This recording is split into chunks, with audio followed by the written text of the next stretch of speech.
Good morning guys, no? Muli po, inyong lingkod, Gary Works. So dito guys, ang gagawin natin dito ay isang manual transmission ng Toyota Avanza. So nakikita nyo guys na hinubaran natin yung transmission, no? Dahil lang sa dalawang oil seal nito guys, no? Ayan. So napakaliit guys ng pyesa at napakasimple lang sana ng gagawin, no? Kaya lang, kailangan natin ibaba ang buong transmission para palitan ng shifter at selector oil seal.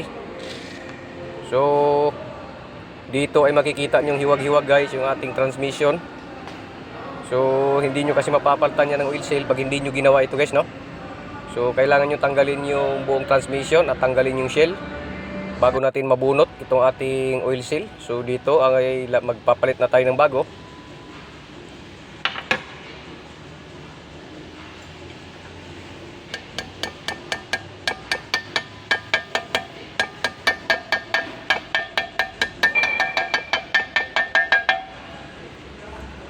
Tapos maglagay lang tayo guys, no, ng konting grasa para may backup siya. So lagi naman tayo naglalagay niyan guys, no. Basta tayo magkabit ng oil seal ay naglalagay talaga tayo ng konting grasa. At dito syempre ay ilalagay natin yung ating shifter. Syempre ipapasok lang natin yan guys, no. Ganun lang sana kasimple guys. Pero hindi mo kasi matatanggal yung shifter na yan pag hindi nyo kinubara, no. So hindi naman siya ganun kahirap, oh. Basic lang naman gawin, madali lang. Yun lang tatanggalin na talaga ang transmission. So dito guys, yan ang mahirap tanggalin kapag hindi nyo tinanggal yung shell, yung pin na yan. Walang problema guys sa pagbalik, no? Kasi paatras kasi ang ano yan, pagkalas. Kaya hindi natin yan makakalas pag hindi tinanggal yung shell. At dito matapos nating ikabit ay syempre kalikot-kalikot muna. Titignan natin kung nakakagalaw siya ng ayos. Tapos ilalagay na natin itong ating bulitas kasama yung spring. At syempre tatakluban natin yan guys, no? Lalak natin siya. Sa mga naka-experience guys or sa mga ka-experience pa lang pag ganitong issue na leak, nagli-leak yung wear oil na transmission ay ganito ang gawin nyo, no? So kailangan nyo talagang ibaba yung buong transmission kapag Toyota Avanza. So ito'y konting kaalaman na makakapagbigay sa inyo ng panibagong experience. Dahil sa hindi tayo madamot, kaya pinapakita natin lahat, no, kung paano ginagawa ang pagpalit lang ng oil seal ng transmission, no, ng ating Toyota Avanza. So simple lang naman guys, at hindi naman kabigatan ang transmission nito dahil ito'y maliit lang naman. Wala kayong ibang gagawin kundi sundan lang ang video natin at tapusin para magka-idea naman, no.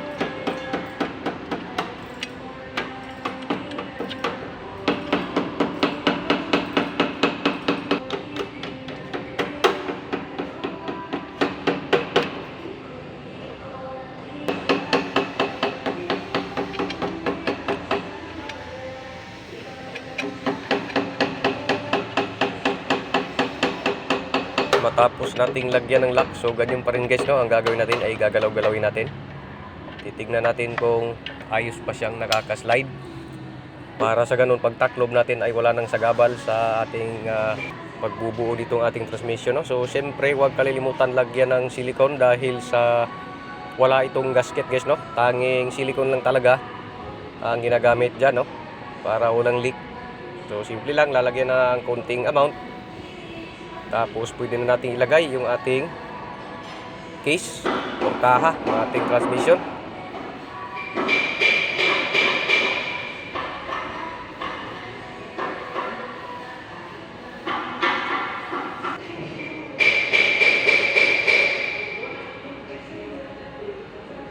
At dito matapos nating lagyan ng silicone, so ito na, sinasalpak na natin yung ating case. Nang sa ganun ay para magsilyado na po yung ating transmission, no, dahil bago na lahat yung ating oil seal. So ganito guys ay tiyaga-tiyaga lang sa pagkalog hanggang sa pumasok, no, dahil kailangan niya ng konting pukpok. Huwag yung gagamitan guys ng bakal na marilyo. So bali ang gagamitin natin ito ay rubber mallet. Ayan. So konting pukpok lang hanggang sa swabe ang pasok. Ayan. So dito ay konti na lang ay maglalapat na po yung ating transmission. Siyempre, huwag kalilimutan yung ating mga mahiwagang tornilyo. So kailangan natin lagyan muna bago tayo mag-proceed sa ibang ikakabit. So bali dito muna tayo. Dito guys, ipapakita ko sa inyo yung sikreto, no? Pag kayo nagkakalas nitong shell, tandaan nyo guys, itong alin na ito, dapat nyong tanggalin yan. Dahil yan ay nakatornilyo doon sa ating idler gear. So pag hindi nyo yan tinanggal guys, hindi nyo mabubunot yung transmission, no? So bali dyan lang yung nakaharap, oh. Alin na bolt, mahaba, walang iba guys. So kailangan nyo alisin talaga yan. Tsaka pag nakikabit na yung shell, so saka nyo ibabalik.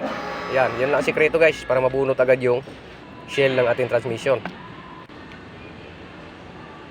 At dito, syempre, ilalagyan na natin ng circlip yung ating bearing. Dahil yan lang naman ang nag-lock dyan.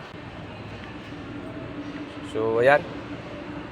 Dahil sa wala tayong cameraman, kaya nahirapan tayo. Dahil may hawak tayong camera, hindi natin maipasok yung lock, no? Hirap talaga guys pag mag-isa. So, dito, nailagay na natin yung circlip.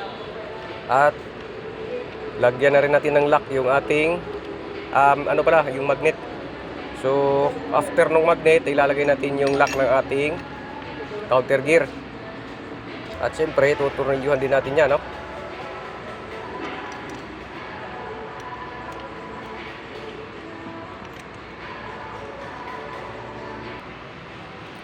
At dito guys ay kakabit na natin yung impeller ng ating gear oil. So mga magtatanong kung anong purpose niyan, yan yung tagasaboy ng gear oil guys, no? Doon sa ating speedometer sensor. So yan, ganyan lang yan. So ganun pa rin, at huwag kalimutan maglagay ng silicone. Dahil sa walang gasket itong transmission, kundi umaasa lang po yan sa ating silicone, no? Matapos lagyan ay siyempre tatakluban na natin yung dulo ng ating manual transmission. So madali lang ikabit to guys, no? Dahil ito ang kaduluduluhan. Ayan, ilagay lang natin sa sentro. At medyo garutihin ng kaunti. At lagyan ng tornilyo. So ganun lang kasimple guys.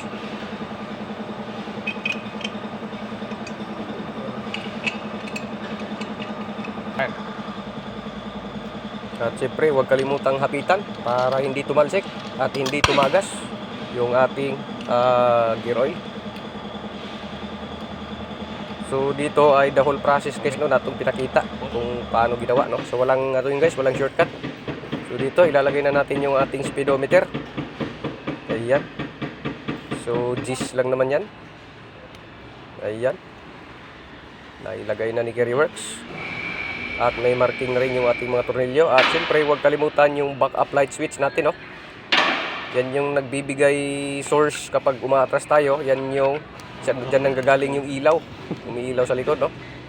So pihitin lang natin yung wire at saka hapitan. At ito nga pala guys yung pangalawang oil seal, yung sa selector. So nasa taas lang yun guys, no. So maliit lang ang ating oil seal. Yan, kunting pokpok lang ay goods na. Siyempre huwag kalimutan, maglagay pa rin tayo ng grasa na pampadulas sa ating washer na nakapatong dyan, no. So eto, suksok na natin yung ating selector. Dahil dyan nagmumula ang leak at saka doon sa kanina sa may shifter, no. At siyempre huwag kalilimutan yung ating mahiwagang spring. Yan, ganyan lang guys yung alignment nya, no. Yung ganyan ang kanyang posisyon. So ganun pa rin. Ay meron din niyang pin lock. So lalagay natin dyan sa may butas. At pagpapalo-paloin din natin yan guys, no. So ayan, testingin kung nagbabounce. So all goods naman. So dito guys ay pupukpukin na natin tong pin. Nang sa ganun ay matakluban na natin yung ating transmission sa may ibabaw.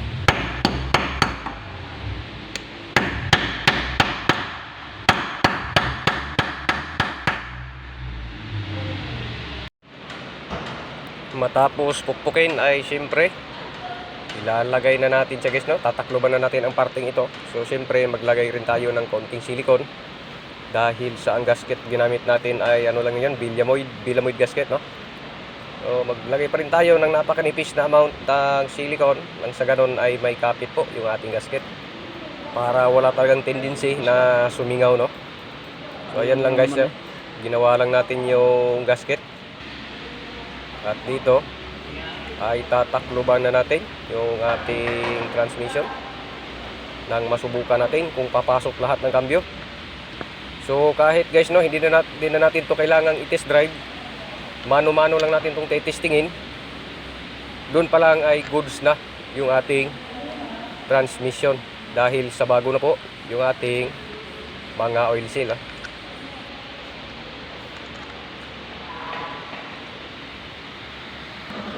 Makalipas ang ilang minuto ay ito na guys, buo na. So kaalog-alogin na natin yan no, kung nagalaw ng ayos yung ating transmission. So syempre titestingin natin ang primera, segunda, tercera, kwarta, syempre yung full speed, full gear, quinta, at ating reverse. So dyan pa lang guys, all goods na no. Kasi pag may problema yan guys, ay hindi mo yan maipapasok ng ayos. So dito nga pala yung oil seal guys no, yung isa, yung sa shifter yan. At dito naman yung pangalawa, sa selector mismo.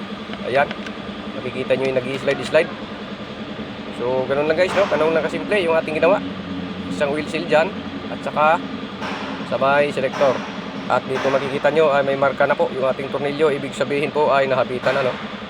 So bali guys ay so hanggang dito na guys yung ating video. Sana may natutunan kayo no, kahit sa pagpalit lang po ng oil seal ng ating Toyota Avanza. So ito ay nakaisalpak na guys no. So salamat po muli sa inyong panonood.